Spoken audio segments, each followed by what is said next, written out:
नमस्कार, मी श्यामराव मोकाशी.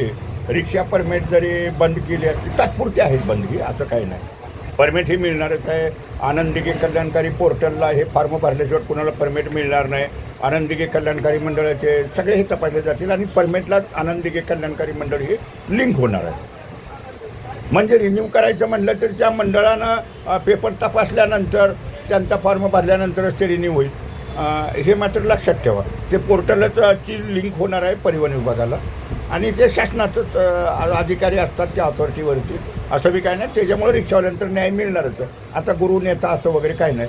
पण जरी परिवहन मंत्र्यांनी परमिटची घोषणा केली असली, शासनानं परमिटला नियमावली बनवण्यासाठी, कारण हे प्रकरण न्यायप्रविष्ट आहे, हे मात्र विसरू नका, उच्च न्यायालयात आहे आणि नियमावली ही बनवावी लागणार आहे. आम्ही बी शासनाकडे सतत पाठपुरावा केलेला आहे. असं काय नाही, ही एक वेगळ्या कारणानं ही परमिट बंद झालेली आहे.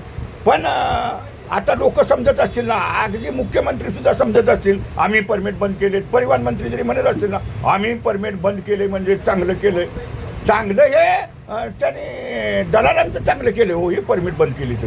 कारण मंत्र्यांनी जसं सांगितलं ना, अहो मुंबईत तर दलालांनी जाता रिक्षावाल्यांना सांगतात, अरे केंद्र सरकारने बाबा रिक्षालाच परमिट केले ना, बिन परमिटची रिक्षा चालवायची. ही रिक्षा आहे आणि आता त्या ही रिक्षासुद्धा सगळ्या कंपन्यांच्या आहेत हो, बारी बारी.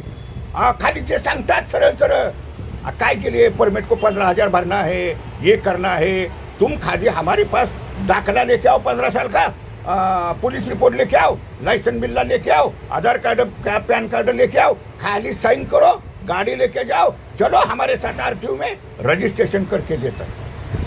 म्हणजे रिक्षाची संख्या वाढणार नाही आणि गोरगरीब ह्याच्यातनं पोट भरणार आहे. मग सरकारच्या अधिकाऱ्यांच्या डोक्यापेक्षा दलाल लोकांची डोकी मोठ्या पद्धतीने चालतात. त्याच्यामुळं असं काय कुणी काय म्हणायचं नाही की गोरगरीब रिक्षावाला लायसन बिल्ला आहे तो उपाशी मरल, असं काय नाही. केंद्र सरकारनंच ही रिक्षाला परमिट केलेलं नाही. त्याच्यामुळं आरटीओवाल्यांना त्या गाड्या पास करणं गरजेचं आहे आणि त्या पास होतच असतात. आता मला वाटतं विरार आरटीओला तर मला वाटतं 100, 150, 200 गाड्या पास झालेल्या आहेत. असं काय नाही. खाली मुंबईसारख्या ठिकाणी तर आता त्या दलालानेच मनाव घेतले, ते काही त्यांचे धंदे सोडणार आहेत का, हे बी लक्षात ठेवा. तर प्रत्येकानं रिक्षा टॅक्सी घ्या आणि आपला स्वयंरोजगार करा. रिक्षा टॅक्सीचे बिल्ले चालू आहेत, तुम्ही बिल्ल काढा. असं कुठलं काम थांबलेलं नाही. धर्मवीर आनंद दिघे कल्याणकारी मंडळाचं पोर्टल परिवहन विभागाला जोडणार. धन्यवाद.